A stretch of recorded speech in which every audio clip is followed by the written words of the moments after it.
Nice to meet you. I'm the co-founder of the Golden Duck. We started in 2015 before salted egg was a thing. Now I think we've become quite synonymous with the salted egg flavor, although that's not our only business. When we started, it was just one small booth, 2 meters, IKEA furniture, build it ourselves in Suntec City, and we got a lot of interest from customers. People were queuing, they were asking like, what is this? We've never seen this before. And we sold out on the first day at 5 p.m. and then on the second at 4 p.m. and earlier through the week. And we realized we're going to be onto something big, like people love these snacks. Building from 0 to 1 in our first few years was all about the setup, getting the product market fit right. But building in the next few years is really all about good process and scaling. We want to give people these amazing experiences with products and flavor. We did our chili crab in 2018, our mala in 2019, and our tom yum in 2020. It was our first ever COVID digital launch. And it's been a very exciting journey over the last 7 years.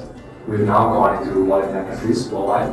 We actually work with distributors to get our products into more trade channels, places like your Cold Storage and FairPrice of Singapore.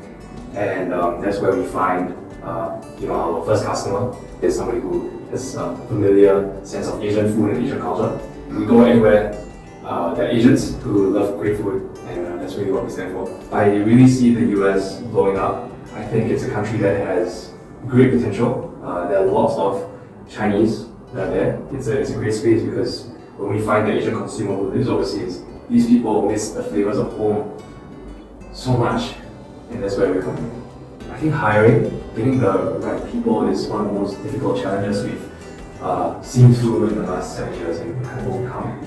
And I think over the years we've grown into a very capable young team because joining myself with young founders, and it's not easy to put our egos aside and say, look, we don't know everything and we're not meant to, but we're going to hire people who do know more than us, and we're very keen to work with those people and empower them to make big decisions, and that's how we got to where we are today.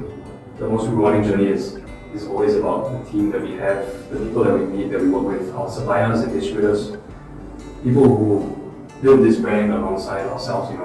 I think the journey, the relationships that we take along the way, that has to be the most rewarding. So the government grants actually play a big part in our company today. If you talk about overseas expansion, the MRA grant is something that we've tapped on a few times and we're looking to do that more. It helps you set up costs, so things like your IP are covered under the grant, things like your market entry, your marketing costs, some of those things are covered under the grant.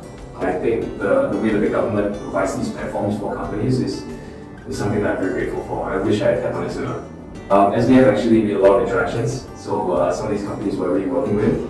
One of the biggest success cases is actually in the Gulf region, so in the Middle East. SBF recommended one of the biggest supermarkets, the big chain, big players, and we're actually going out strong there. So I'm very excited to see what happens next. One key lesson I'll take away is trust your gut, but do the math.